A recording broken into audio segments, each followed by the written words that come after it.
Muy buenas tardes. A nombre de la Unidad de Educación Virtual, les damos la más cordial bienvenida al tercer webinario con el tema Programación Neurolingüística. Para la realización de este webinario, ustedes tendrán habilitada el chat, que se encuentra en la parte inferior izquierda. Posterior a la presentación de contenidos, se realizará la sección de preguntas y respuestas, para la cual utilizarán el espacio de chat. Finalmente, agradecemos sus respuestas sobre el webinario en la encuesta de satisfacción que les enviaremos por el chat. Gracias por su atención y disfruten de este webinario. Gracias. Muy buenas tardes con todos. Bienvenidos nuevamente a nuestros webinarios. Vamos a conocer un poquito de qué se trata nuestro proyecto sobre webinarios. Antes de empezar, quisiera que por favor me ayuden indicándome en el chat si es que pueden escucharnos con claridad. Listo, muchísimas gracias por sus confirmaciones. El proyecto de webinarios se trata de un proyecto de seminarios impartidos a través de la web. Están sustentados en las tendencias actuales de Live e-Learning o programas de formación en vivo.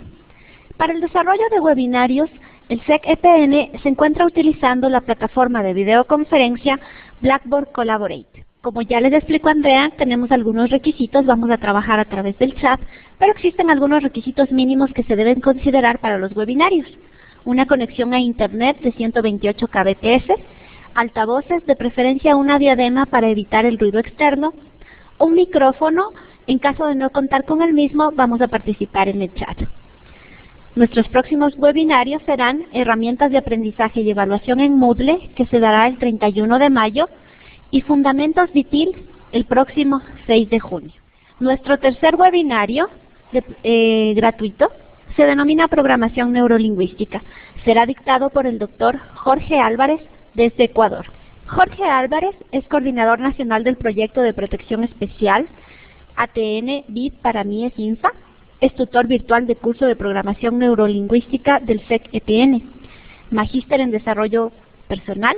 Master Practitioner en Programación Neurolingüística. A continuación, le vamos a dar el paso a Jorge, que ya se encuentra en nuestra sala, para poder comenzar el webinario. Bienvenidos y muchas gracias por su atención. Muchas gracias. Muy buenas tardes con todos y con todas. Bienvenidos y bienvenidas a esta sesión de Programación Neurolingüística. Empecemos entonces. El tema que hemos escogido, obviamente, Programación Neurolingüística, es una disciplina muy extensa. Y voy a tratar de presentarles algunas ideas básicas y generales, primero sobre lo que es la programación neurolingüística, y luego trataremos una de sus técnicas más interesantes. Al modo de ver, me gusta mucho trabajar con este tema, que son las submodalidades. Vale decir que la programación neurolingüística empieza a finales o a mediados de los años 70, con estos dos caballeros que ustedes están mirando en la pantalla. Se trata de John Grinder y Richard Bandler. Juntos crearon un modelo coherente, formal y dinámico de cómo funciona la mente humana. Al principio no tenían muy claro el nombre que iban a ponerle a esta técnica o a esta metodología que ellos estaban por descubrir, y finalmente fueron juntando sus conocimientos. Richard Bandler era psicólogo, estaba terminando sus estudios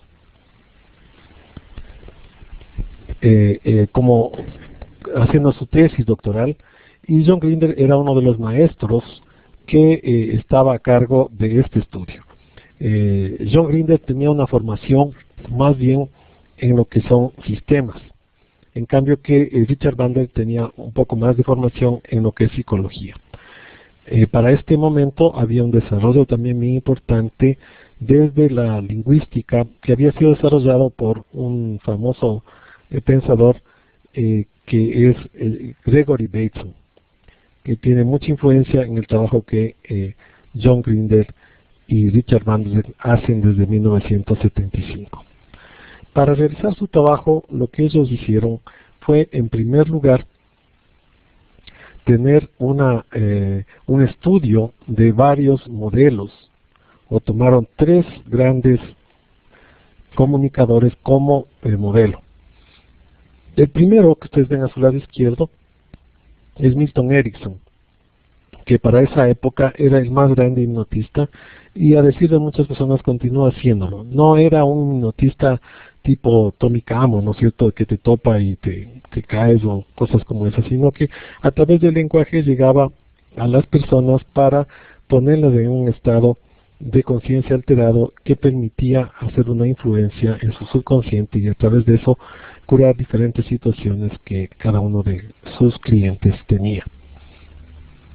Un segundo modelo fue el de la terapia sistémica, tomada como modelo Virginia Satir.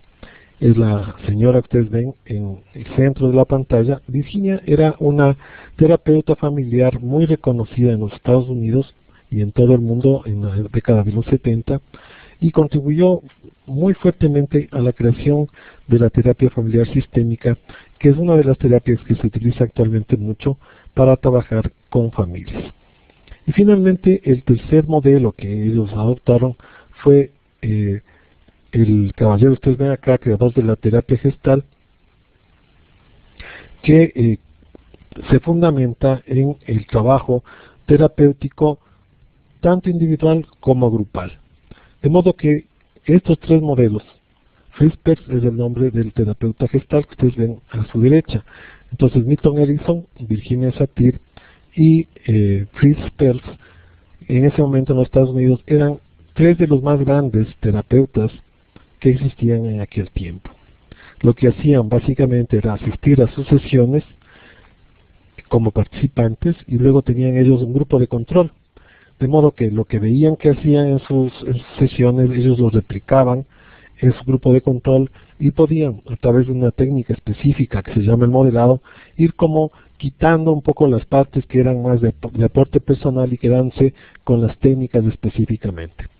A partir de ese estudio, ellos fueron descubriendo algunos patrones que estos tres terapeutas utilizaban, que tenían que ver con el lenguaje, con el cuerpo, con la expresión no solamente verbal sino física, y con la manera en que se podía descubrir a través de patrones de comportamiento lo que estaba ocurriendo en la mente de los participantes. Bueno, la programación neurolingüística ha sido denominado un modelo de cambio. Y efectivamente lo es. Qué difícil es que cambiemos los seres humanos, pues la PNL nos da un camino, es una manera, digamos, de acercarnos al logro de cambios. La primera aplicación a la que se llegó fue en la terapia, ¿no es cierto? Como ustedes ven, los primeros modelos que fueron tomados fueron desde la psicoterapia, de modo que el primer área de trabajo en el que se desarrolló la PNL, o que aportó la PNL, fue precisamente en este tema de la terapia. Y actualmente se sigue aplicando en temas de terapia individual y grupal, que está muy vinculado al segundo momento, que son las aplicaciones en desarrollo, sobre todo en desarrollo personal, trabajándose desde lo que significa, por ejemplo, el mejoramiento de la autoestima, el logro de objetivos, la definición de metodologías y procesos educativos. Otra área en la que se está utilizando mucho la PNL es justamente el tema de las ventas, del área comercial.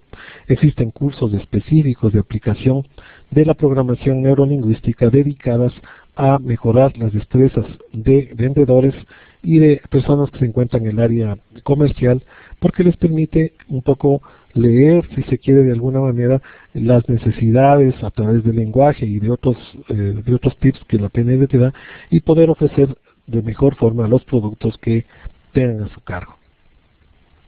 En todas las áreas, el área de comunicación es una de las aplicaciones más interesantes que da la PNL, no solamente en términos de la comunicación verbal, sino el descubrimiento, digamos, de la comunicación en el amplio sentido, y cómo los seres humanos, pues efectivamente, una de las cosas que no podemos es no comunicar. Todo el tiempo lo estamos haciendo, y la PNL nos regala algunas herramientas para poder mejorar y hacer eficaz nuestra comunicación.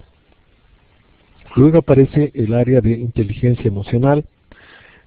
Como Ustedes saben desde hace algunos años, más de 10 años, el impacto que ha tenido este tema. La inteligencia emocional, antes solamente se hablaba de la inteligencia en general y se medía, ¿no es cierto?, el cociente intelectual.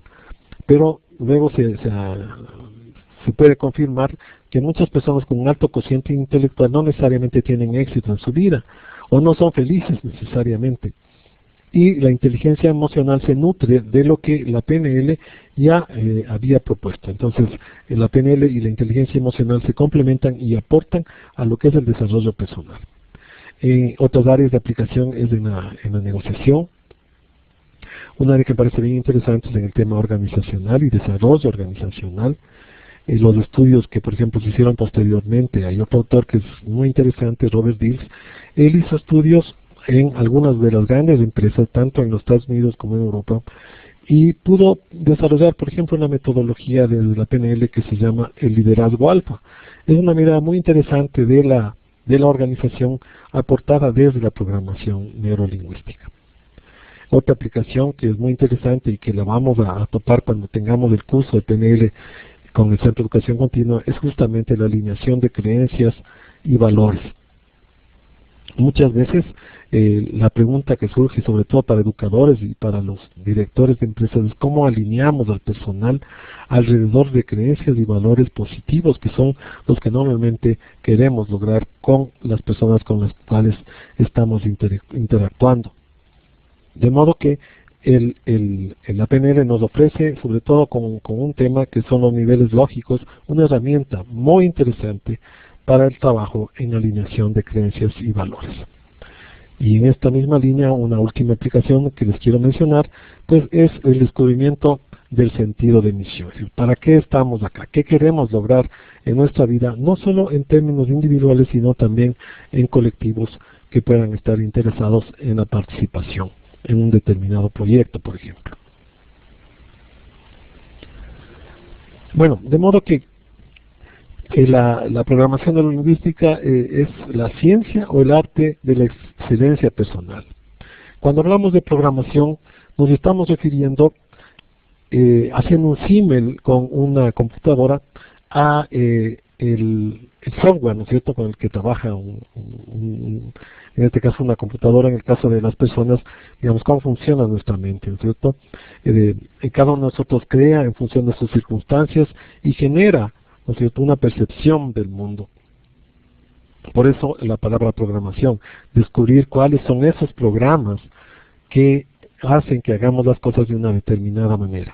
Solo por ponerles un ejemplo, suele ocurrir que tenemos, por ejemplo, al día siguiente un viaje y tenemos que levantarnos muy temprano, colocamos normalmente un despertador, pero algo ocurre en nuestro sistema, un programa se activa y nos despertamos sin que suene el despertador a la hora adecuada. Ese programa está ya funcionando en nuestra mente. La programación neurolingüística nos va a ayudar a descubrir cuáles son esos programas que cada uno de nosotros cuenta para hacer diferentes cosas.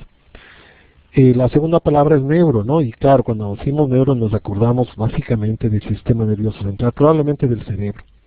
Toda la información que se obtiene a través de nuestros 5 sentidos son trasladados a través de las neuronas, o sea, del sistema nervioso, a estos programas. Después de un adecuado proceso de filtrado que cada uno de nosotros tiene, pues actúa de una determinada manera. Si se quiere comparar con una computadora, es como el hardware, ¿no es cierto? Es la máquina que está atrás. Es decir, cuando hablamos de lo neuro, en realidad no solo estamos hablando del sistema nervioso como tal, sino de todo nuestro cuerpo. Nuestro cuerpo está hablando, está expresándose con el calor, con el frío, con el rubor, con los latidos de nuestro corazón, y cada uno de esos síntomas, digamos, de alguna manera, cada uno de esos signos se convierte en un lenguaje específico. Y finalmente, lingüística. La lingüística, el lenguaje es la expresión externa de cómo percibimos el mundo. Y no solamente en lo lingüístico nos referimos al lenguaje hablado, sino también a los demás tipos de lenguaje, sino al lenguaje no verbal, al simbólico, en fin. Si juntamos las 3 palabras, programación neurolingüística, entonces encontramos una herramienta, una ciencia, un arte que nos permite apoyar en la excelencia de cada uno de nosotros como personas.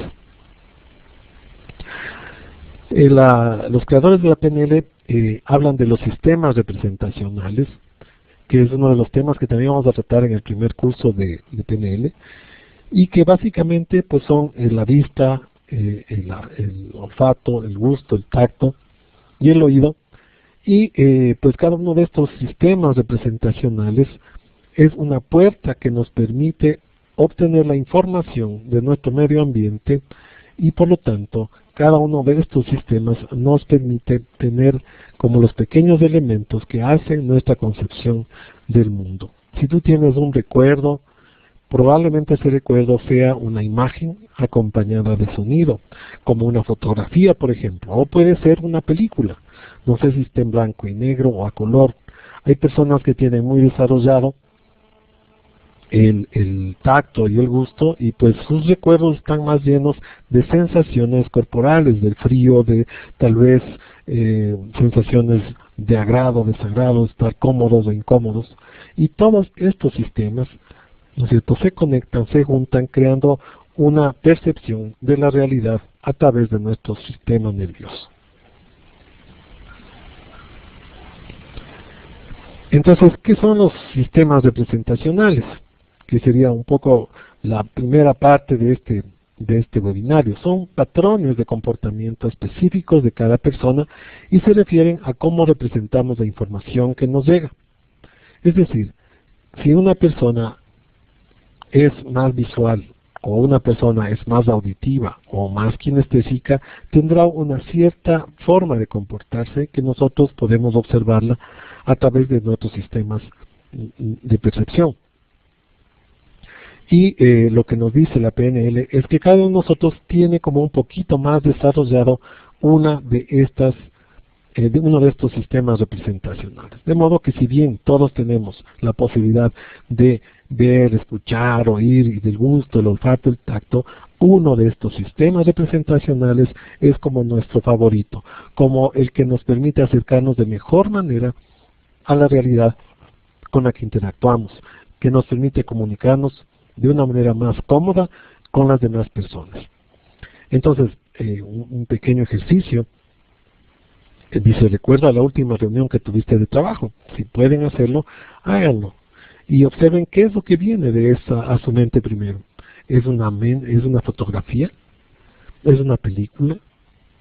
¿Es el tema, la voz, tal vez música que había allí? ¿O es la sensación, si fue agradable, si fue desagradable? ¿Cómo la sintieron a través de su sistema kinestésico? Ven que es distinto. Si pudiéramos compartir ahora, verían que cada uno de ustedes tiene una diferente percepción de la misma situación. Entonces hablamos básicamente de tres sistemas representacionales. El sistema visual: percibo la realidad, los recuerdos y la imaginación mayoritariamente con imágenes. Las personas visuales pues tienen ciertas características precisamente porque priorizan dentro de su forma de percibir el mundo los aspectos visuales. Las personas auditivas dicen a su vez: pienso, recuerdo, imagino, preferentemente con sonidos. Por eso, las personas auditivas tienen mucha cercanía al lenguaje, están muy interesados o ponen mucha atención a lo que les estás diciendo y también a lo que ellos o ellas dicen. Finalmente, el tercer grupo se refiere a las personas que tienen mayor desarrollo kinestésico. Representa la realidad sobre todo a través de sensaciones físicas, es decir, a través del olfato, el gusto y el tacto. Veamos algunas características más de estos tres sistemas de presentación. ¿Cómo es el pensamiento de cada uno de estos tres grandes grupos de personas? ¿No es cierto? Las personas visuales se dice que tienen un sistema más circular. Ellos a través de imágenes representan las ideas y por lo tanto son las personas que les encanta dibujarte un esquema, dibujarte, no sé, un mapa mental para explicarte algo. Tienen que mover las manos y cuando lo hacen, cuando hablan no pueden dejar de mover las manos y sobre todo están dibujando lo que ellos están diciendo. Si están hablando de una montaña, pues dibujarán con sus manos la montaña. Si están hablando de un lago, pues tratarán de hacerte una especie de croquis de lo que están dibujando ese lago, y así sucesivamente. Otra característica del pensamiento de las personas visuales es que pueden crear varias ideas al mismo tiempo. Yo suelo compararlo con los sistemas de computación actual, como Windows, ¿no es cierto? Que tú puedes tener, digamos, minimizar o maximizar un programa y puedes tener abiertas varias ventanas al mismo tiempo. En realidad, las personas visuales pueden hacer eso. Pueden abrir o cerrar una imagen. Pueden mover estas imágenes alrededor de un tema central, ponerlas en secuencia, agrandar las imágenes, unir dos imágenes para hacer una nueva, etc. Es decir, su mente es muy versátil a la hora de juntar imágenes, y toda la realidad ellos la traducen, si se quiere, en esquemas mentales.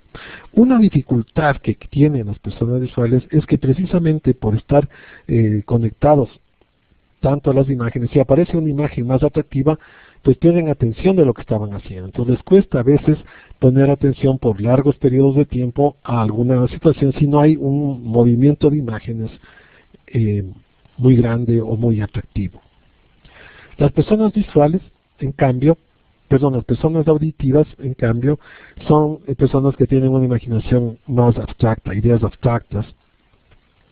Se concreta en una idea a la vez, les resulta difícil pensar en varias cosas a la vez, pero eso es interesante porque en cambio les permite ser un poco más profundos en el análisis que muchas personas visuales. Entonces, las personas auditivas se toman su tiempo para organizar bien una idea y poderla expresar. Ellos buscan siempre el tener una idea continua a otra. Y eso tiene que ver también con la estructura del lenguaje. Normalmente, ¿no es cierto?, una frase está compuesta por un sujeto, un verbo y un predicado, en ese orden. Si tú cambias el orden, probablemente la idea no tenga sentido. De igual forma, en el pensamiento de las personas auditivas, la forma de pensar es sino bastante más ordenada. Las personas auditivas también mueven las manos, pero no lo hacen como los visuales. Los visuales dibujan lo que están diciendo con las manos. Las personas auditivas, en cambio, como que acompañan como un director de orquesta, dependiendo del ritmo con lo que están diciendo. Se expresan bien oralmente y al escribir encuentran palabras exactas para lo que quieren decir. Esto es bien importante. Las personas auditivas le dan mucho peso al sentido de cada palabra. Si a una persona, digamos que una visual le dice a un auditivo, por ejemplo, oye, qué bestia que eres, seguramente lo toma literalmente y va a ser una ofensa muy grande. En Ecuador usamos esto de qué bestia que eres solo como una forma de expresión. Probablemente un auditivo no lo perciba así. Sí, hay personas que son muy auditivas y espero que hayan algunas ahora que me estén escuchando. Bueno, hay un tercer sistema representacional que es el sistema en red, es el de las personas kinestésicas. Recuerden, las personas kinestésicas tienen más desarrollado en el sentido del olfato, el gusto y el tacto. Verifican la información que reciben contrastándolo con las sensaciones que les produce. Es decir, por ejemplo, conocen a alguien y contrastan con su sensación corporal y te dicen, oye, me cayó bien o me cayó mal. Y van a utilizar palabras como, oye, qué pesado o qué liviano. Su lenguaje es también kinestésico. El ambiente y la comunidad influyen en la concentración. Estas personas necesitan sentirse cómodas, motivadas para estar en acción. Tienen un pensamiento intuitivo, es decir, como que su percepción es más sensible. Son las típicas que entran a un lugar por primera vez y te dicen, por ejemplo, oye, aquí yo siento que el ambiente está pesado. Probablemente un visual no ve nada diferente, un auditivo no escucha nada especial, pero el kinestésico lo percibe. Les ocurre también con las personas, no solo con los lugares. Igualmente, otra característica interesante de las personas kinestésicas es que normalmente se están tocando a sí mismos o para comunicarse tocan al otro. Se frotan las manos, por ejemplo, mientras conversan, a diferencia de los visuales que están dibujando con ellas. Bueno, entonces, sobre todo acá lo que me interesa es que ustedes vean que cada uno de nosotros tiene un sistema representacional un poquito más desarrollado. Eso no significa que no tengamos los otros. Ventajosamente podemos utilizarlos los tres cuando necesitemos de cada uno de ellos. Es posible descubrir entonces si una persona es más visual, más auditiva o más kinestésica. Pues claro que sí, hay varias formas de hacerlo. Ustedes escucharon ya algunas características que les comenté. Y entonces la pregunta es, ¿y cómo detectamos los sistemas representacionales que estamos usando? Una primera forma es a través del lenguaje. Ustedes ven, hay 3 columnas y en cada una de ellas están las típicas palabras que utiliza una persona visual, una persona auditiva y una persona kinestésica. Por ejemplo, las personas visuales van a utilizar palabras como imaginar, enfocar, pintoresco, verlo claro, verlo brumoso, luminoso, visiblemente, y todas las que ustedes tienen a continuación. También las personas auditivas, en cambio, utilizan este tipo de palabras: escuchar, me pregunto, estar a tono, no sé, sintonizar, gritar, todo está en armonía y cosas como esa.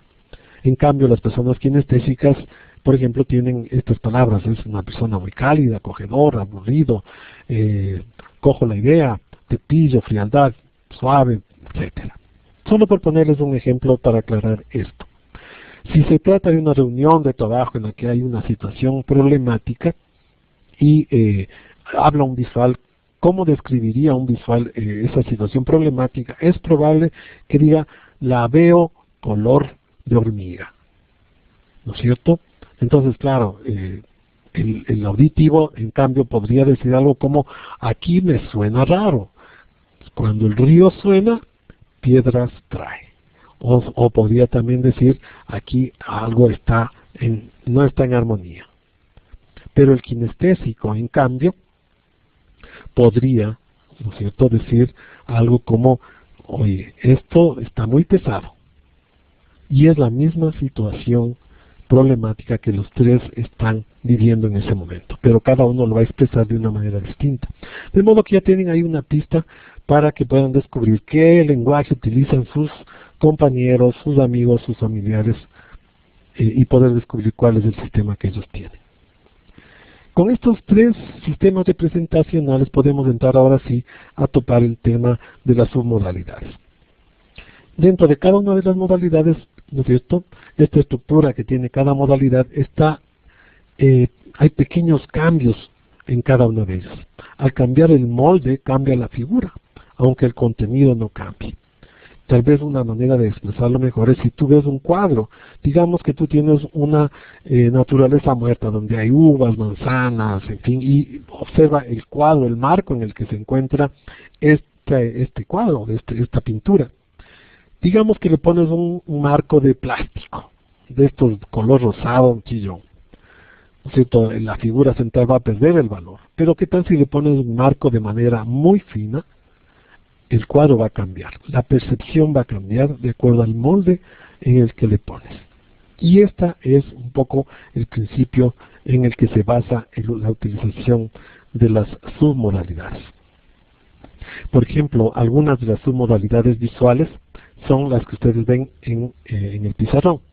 El tamaño y posición. No es lo mismo por ejemplo, si tú estás mirando una manzana, que la mires una gran manzana o una manzana pequeña. La distancia, si la ves de cerca, va a ser distinta a tu sensación a que si la ves muy de lejos. Otra sensación muy importante es el estar asociado o disociado. Asociado es cuando yo veo el objeto desde mi punto de vista. Y disociado quiere decir que lo veo como si estuviera fuera de mí. Es una de las condiciones muy importantes de esta submodalidad, porque te permite imaginarte que te ves a ti mismo o a ti misma. Y si no, hagan la prueba. Imaginen que ustedes están mirándose a sí mismos desde la pantalla de su computador. ¿Cómo estarían mirándose? Interesante, ¿verdad? Y puedes volver a asociarte. También una imagen puede estar en blanco y negro o color. Suele ocurrir, por ejemplo, que cuando recuerdas una situación que no te gustó, que fue difícil para ti, cuando la evocas, probablemente esa imagen esté en blanco y negro. Pero cuando se trata de un recuerdo más bien positivo, donde disfrutaste mucho, es muy probable que la veas a todo color. También las submodalidades visuales pueden ser como una fotografía o una película. Hay ciertos eventos que los recordamos más bien como una foto y otros que las vemos como una película. Entonces, hay muchas más modalidades que las que están mencionadas acá, pero como un ejemplo creo que son suficientes. Veamos ahora una experiencia pequeña solo utilizando estas submodalidades visuales. Pensemos en una experiencia agradable. Por ejemplo, tal vez la fotografía nos motive a recordar un momento muy bonito con nuestra pareja. Y ahora podríamos imaginar ese recuerdo haciéndolo un poco más grande y acercándola, si es posible imaginando que estamos ahí. Eso significa asociarnos a ese momento, como si estuvieras viviéndolo ahora. Escucha, siente y mira lo que estabas viviendo en ese momento. Ponle colores muy vívidos, tal vez más luz. ¿Qué tal? ¿Mejoró? Seguramente sí. Podemos hacer que una experiencia agradable sea aún más agradable si en nuestra mente le ponemos más luz, más color y más movimiento. Pensemos ahora en algo distinto, ¿no es cierto? En una experiencia más bien triste, y con esa experiencia triste podemos trabajar en cambio haciéndola más pequeña y alejándola. Podemos hacerla más bien más chica. Hay una técnica que se llama el switch, que hace justamente eso. Hacemos que esa imagen dolorosa, triste, la podamos hacer más pequeña y la alejemos. Entonces el peso que tiene no va a ser tan grande. Nos vamos a disociar, vamos a imaginar que solo es una foto lejana y no una película. Nosotros no somos protagonistas, sino observadores. Y ahora pongamos en blanco y negro. Si ven, nuestra mente puede hacer eso y muchas cosas más a través del cambio de sus modalidades. En este caso, de las modalidades visuales. Tenemos ahora submodalidades kinestésicas. Entonces, igualmente se refieren al origen, movimiento y velocidad, por ejemplo, de un determinado momento, ¿no? A la temperatura, el peso, la textura, habría que incluir ahí el olor, que tenga una experiencia. Cuando evocamos una diferente, por ejemplo en este caso pensemos en una experiencia interesante o positiva, bonita, pongamos que la sensación tenga más movimiento y se extienda a todo tu cuerpo. ¿Sí? Por ejemplo, conectémonos de la sensación de ese momento agradable y extendámoslo no solo de la cabeza, sino que pongamos en nuestro pecho, en nuestro estómago, en todo nuestro cuerpo. Que se sienta esa sensación por todo lado. Cambiemos la temperatura y peso. Puede que quieras que sea más fresco si es que había mucho calor, o más caliente si era frío. Si tiene un giro puedes invertirlo. Y si puedes utilizar todas tus sensaciones, ampliarla, tal vez ponerle un aroma agradable. Y hacer de una experiencia algo mucho más satisfactorio para cada uno de nosotros. Pues bien, es un poco la magia de la PNL. En el caso de las submodalidades auditivas, en cambio, podemos hablar del volumen. O sea, no es lo mismo escuchar una voz en alto volumen que en bajo volumen. La posición desde la que llega esa voz, por ejemplo, ¿no es lo mismo que alguien te hable desde la espalda que te hable de frente o de lado. El número de voces, no es lo mismo escuchar una sola voz que escuchar muchas voces al mismo tiempo. Igual en el caso de la música, tenemos la posibilidad de ponerle música al ambiente en el que estamos. Por ejemplo, ustedes podrían en este mismo instante poner música a esta presentación. ¿Qué música le pondrían? Cada uno va a imaginar una que le agrade, que le gustaría y que tal vez cree que puede combinar con lo que está escuchando en este momento. Y podemos entonces a una experiencia agradable, como la que ustedes ven ahí en la foto que se encuentra en la pantalla, tal vez un momento que estuviste en el campo, al aire libre, ¿no es cierto? Subir el volumen de los sonidos, del medio ambiente, tal vez los pajaritos, ¿no es cierto? Incluir tal vez diferentes sonidos de la naturaleza, agregar voces que estén cerca de ti, ponerle una música que acompañe este proceso que tú estás imaginando utilizando las submodalidades. Es interesante porque podemos además juntar todo, lo visual, lo auditivo y lo kinestésico, y hacer que una experiencia agradable sea muchísimo más agradable, poniéndole más color, poniéndole música y sensaciones que te gusten al mismo tiempo. Igual en el caso de una experiencia desagradable, cómo trabajar a veces que hay experiencias que no nos gustan, que nos molestan permanentemente, que están ahí como haciendo un peso a nuestra vida. ¿Cómo manejarlas de alguna manera más adecuadamente? Pues baja el volumen de esas voces que a veces se aparecen, o quitar las voces y cambiarlas. Tal vez puedes ponerle una música distinta, o agregar voces y música diferente. Miren cómo estos pequeños cambios de sus modalidades permiten a las personas, nos permiten hacer de nuestra vida una vida mucho más interesante. Depende de ti. Una cosa que es importante, acá ustedes ven un cerebro haciendo pesas, pues con la idea de que la repetición del tipo de experiencia enseña a tu mente a hacerlo de forma automática. Cuando empiezas a manejar esto de las submodalidades y vas descubriendo cuál de estas submodalidades te llega más, si es lo visual, lo auditivo, lo kinestésico, o si por ejemplo hay voces que a veces en tu propia mente te dicen hazlo más rápido, o te dicen de una manera pues muy fuerte, tú puedes bajarles el volumen, tú puedes cambiar algunas imágenes que te pueden molestar.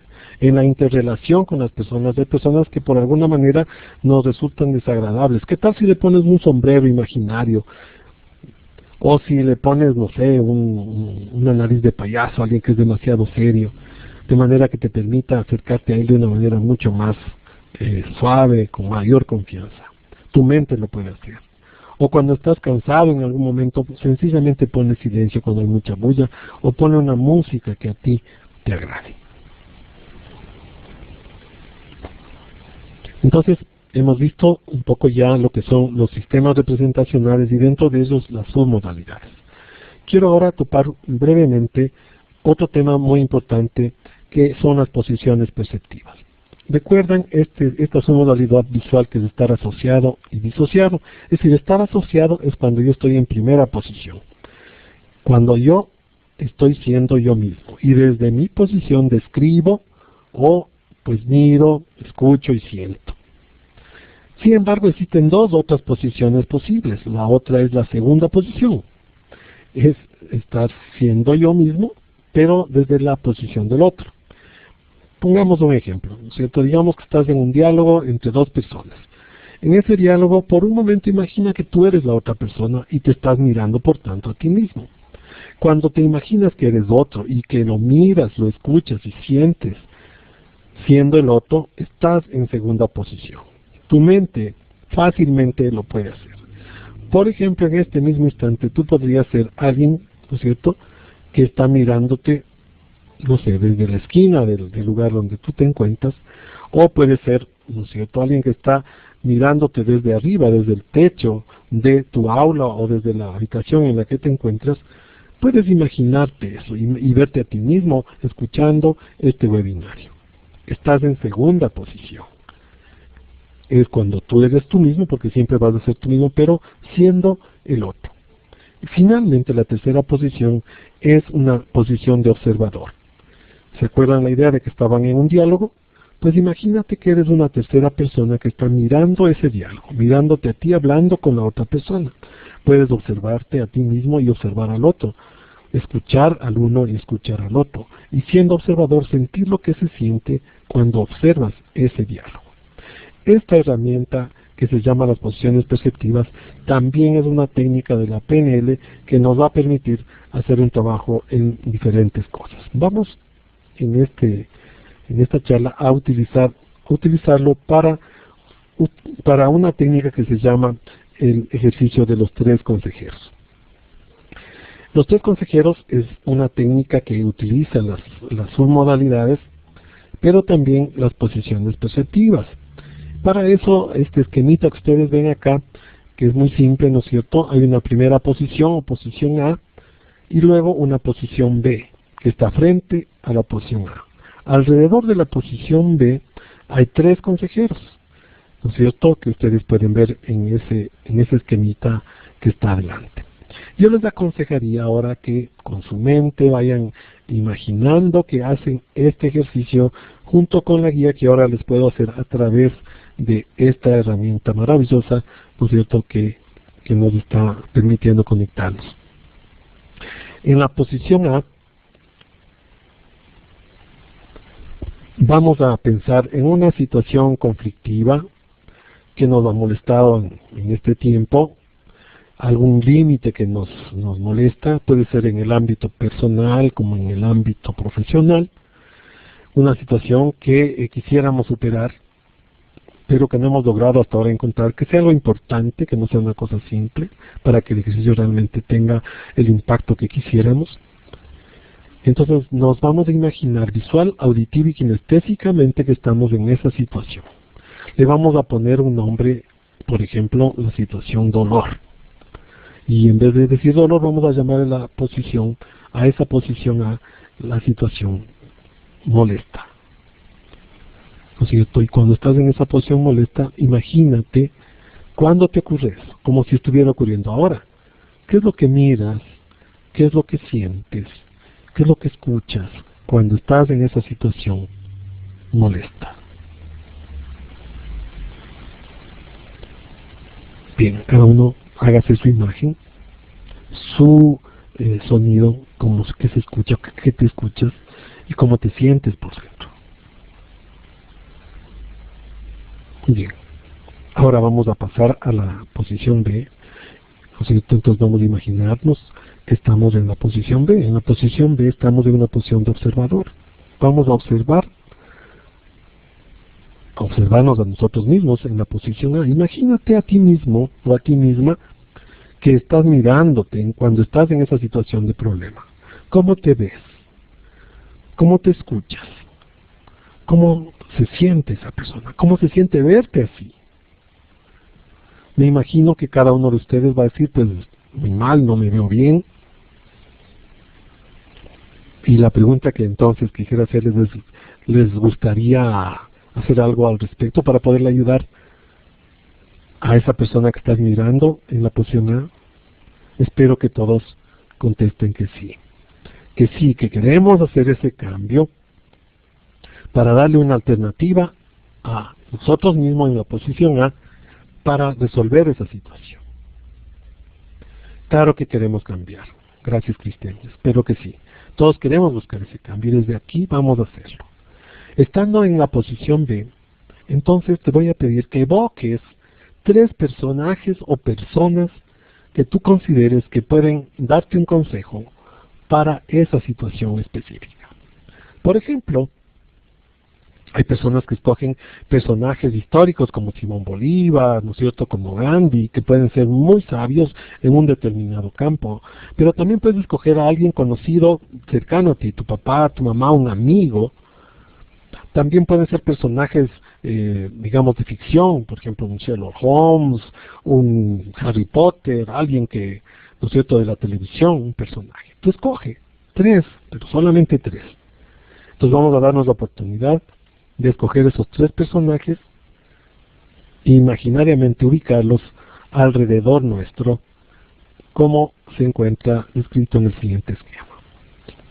Entonces, tenemos un primer consejero, digamos que hemos escogido a nuestro padre, y ahora vamos a pasarnos a ser ese personaje. Vamos a ser ese consejero 1 mirando a cada uno de nosotros que va a estar sentado en la posición B, y vamos a ayudarnos con las submodalidades a ser ese personaje. Digamos que físicamente puedes adoptar la postura corporal de tu padre, por ejemplo, si es tu padre, del personaje que tú has elegido. ¿Cómo será ser Gandhi? ¿Cuál sería su forma de mirar? Y le vamos a preguntar cómo le podría dar un consejo respecto de esa situación. Y entonces dejemos que ese papá, o ese Gandhi, o el personaje que tú hayas escogido, le dé el consejo a la persona, a ti mismo que estás en posición B. Y escuchamos ese consejo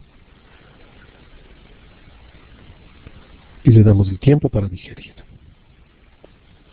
Volvemos de nuevo a nuestra posición B y hacemos imaginariamente un recuento de lo que nos ha dicho el primer personaje.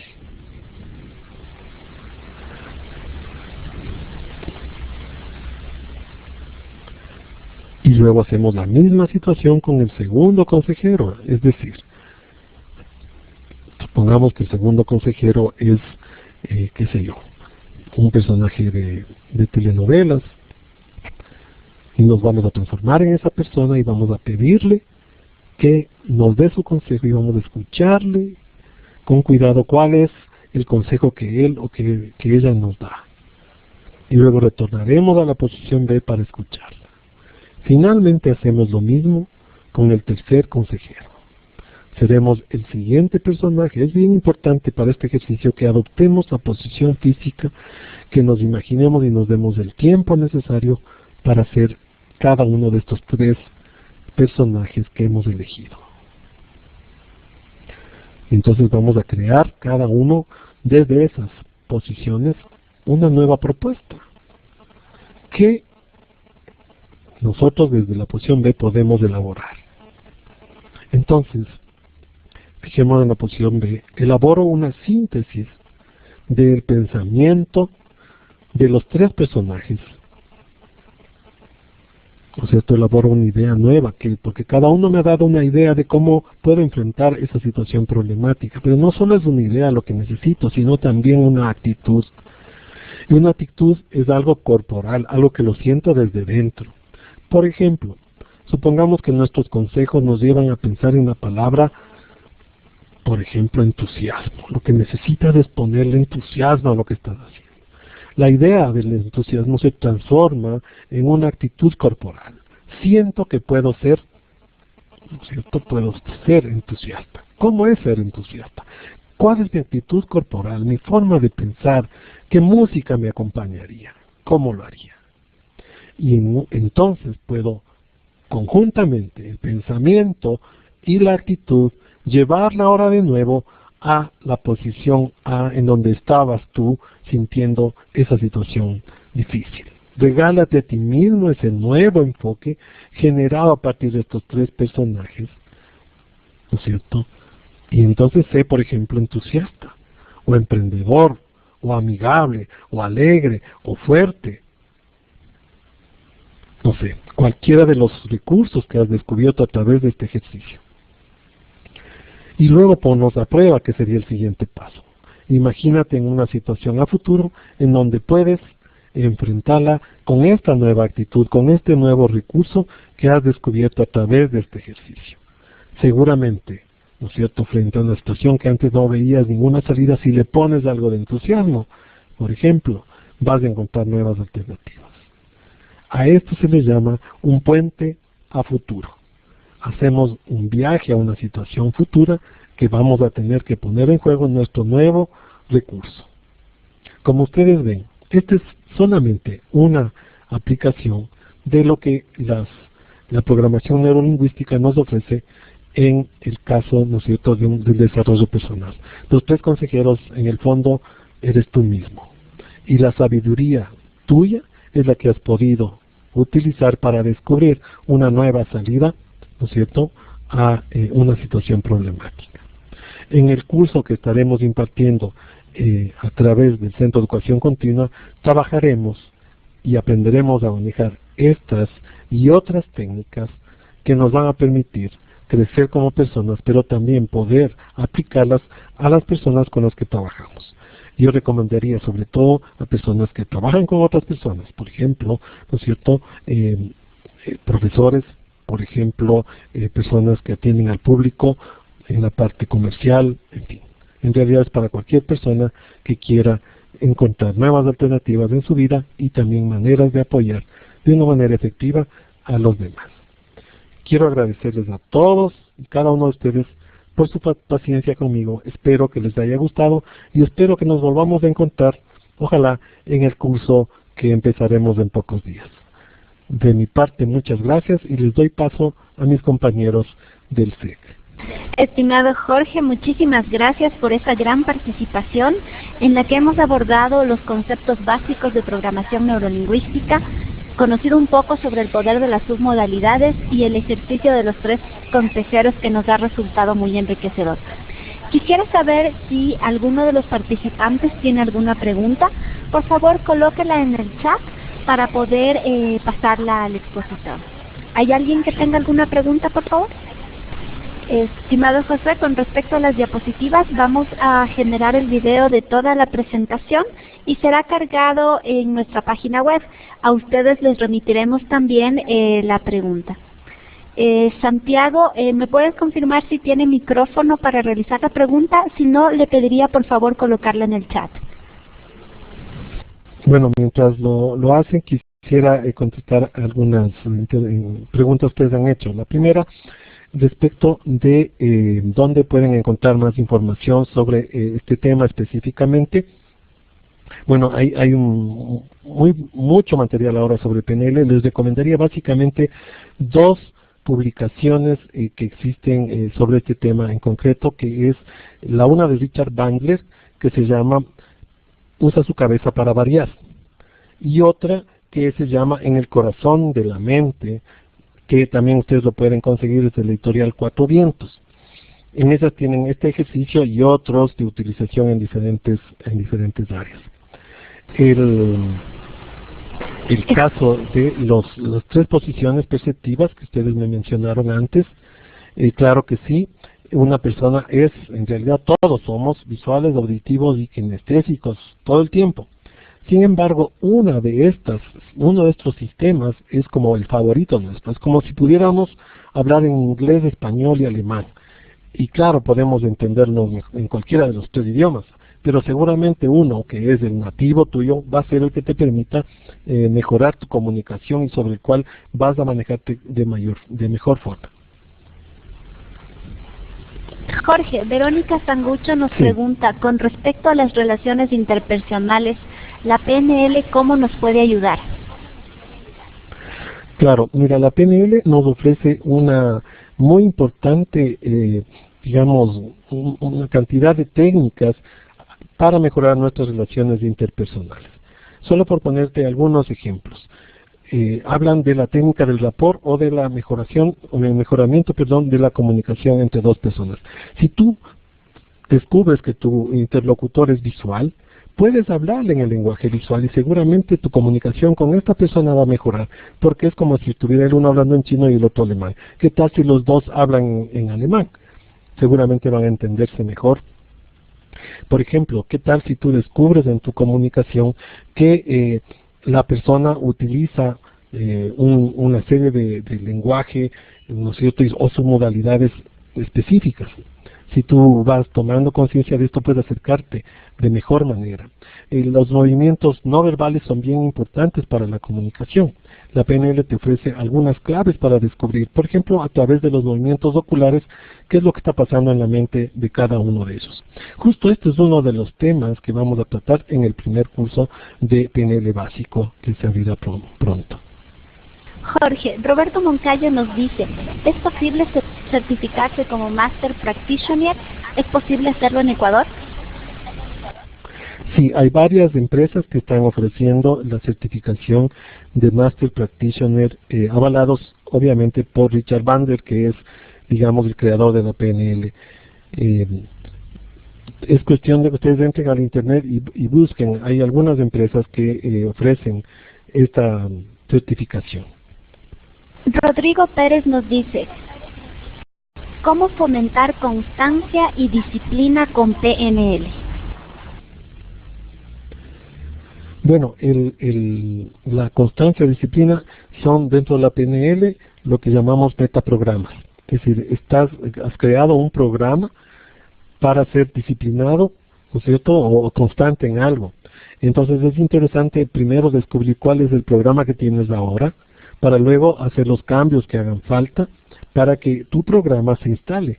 Es decir, para que en vez de tener pereza al hacer las cosas o dejadez, haya un gatillo en tu interior que te permita pues recuperar ese recurso de la disciplina o de la perseverancia.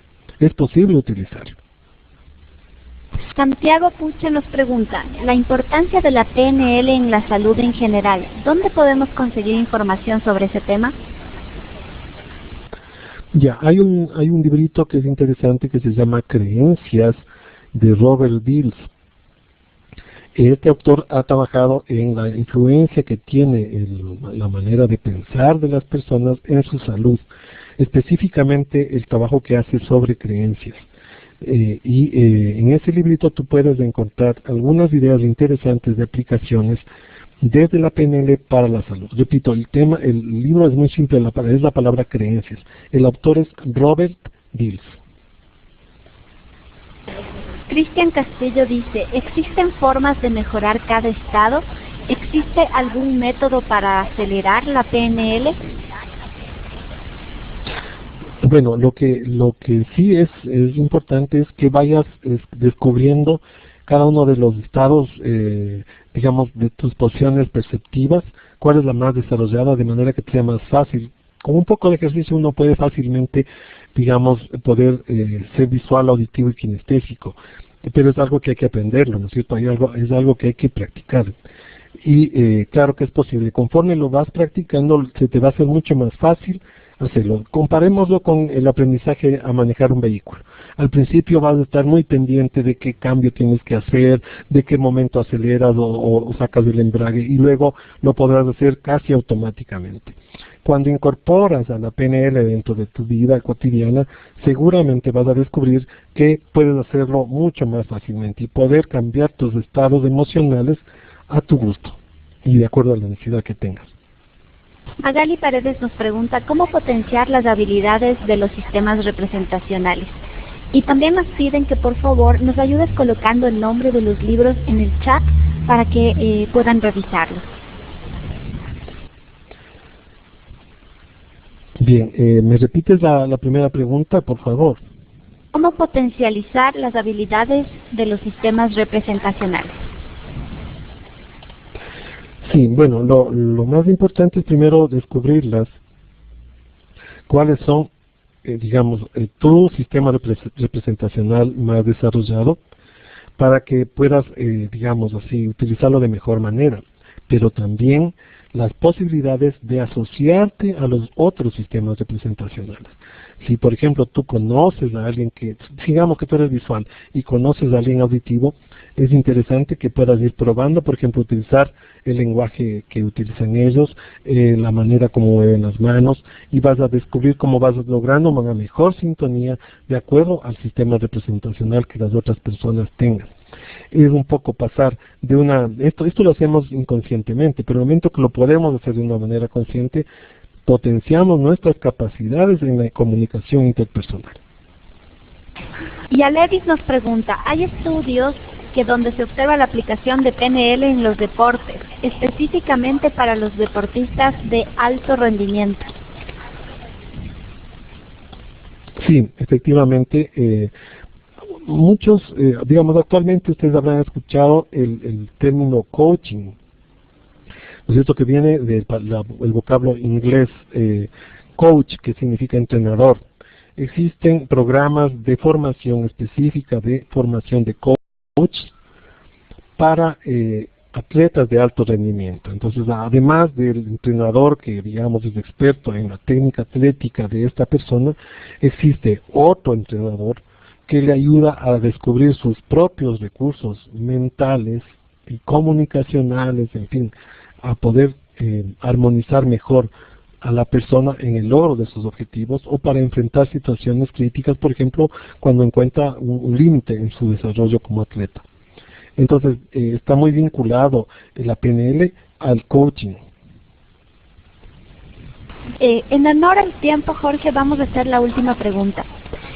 ¿Alguna experiencia de utilización de PNL en educación superior? Nos pregunta Edgar Albán. Sí, justamente hay un curso que estuvimos dando en la Politécnica de PNL para docentes. Y una de las técnicas más interesantes que utilizamos y que aprendemos ahí es el uso del 3D. Si no se trata de los programas en televisión, sino que ¿qué tal si el pizarrón, en vez de ponerlo en una pared, lo pones en el piso de tu aula? Y en vez de que esté ahí pues gráficos o dibujos, cada una de las personas o participantes de tu clase puede ser parte de un mapa mental, por ejemplo. Entonces, utilizamos esta técnica de 3D y haces que tu clase sea interactiva, que las personas trabajen y se apropien de cada uno de los conceptos. Es decir, hay muchas aplicaciones. Este es solamente un ejemplo de cómo la PNL puede ser una herramienta muy útil para mejorar nuestras capacidades como docentes, sobre todo para la educación superior. Jorge, muchísimas gracias. Excelentes las respuestas también.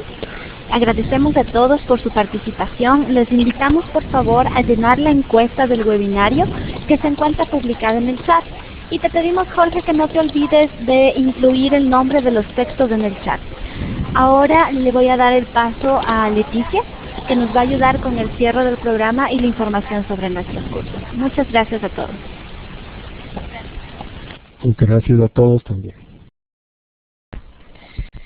Bueno, nuevamente agradecemos la exposición del doctor Jorge Álvarez, igualmente la participación de todos ustedes. Quisiera exponerles un poco acerca de los servicios que ofrece la Unidad de Educación Virtual. Como vemos, tenemos cursos virtuales de 48 horas con un costo de $135, entre los que tenemos cursos tecnológicos, empresariales, educativos, y nuevamente cursos virtuales de 64 horas con un costo de $175. Igualmente contamos con cursos tecnológicos, empresariales, y dentro de los empresariales contamos con el curso de PNL básico, que es un poco la apertura que hemos tenido en este webinario. Adicionalmente también ofrecemos cursos con certificación internacional, con 21 horas de capacitación a un costo de $530, fundamentalmente en los fundamentos de IT.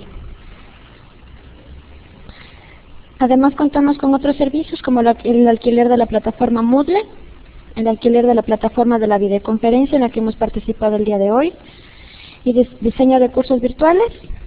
Y bueno, nuevamente recordarles que nos ayuden llenando la encuesta. Y nada más, agradecerles a nombre de la Unidad de Educación Virtual del Centro de Educación Continua por su participación. Les invitamos al próximo webinario a realizarse el 30 de mayo con el tema Herramientas de Aprendizaje y Evaluación al Moodle. Muchas gracias. Con gusto entonces les estaremos enviando toda la información que requieran a nombre de Andrea, Leticia, Andrés Larco como coordinador de nuestra unidad. Les agradecemos a todos por su participación. Gracias mil a Jorge por su exposición y nos estaremos viendo. Hasta luego.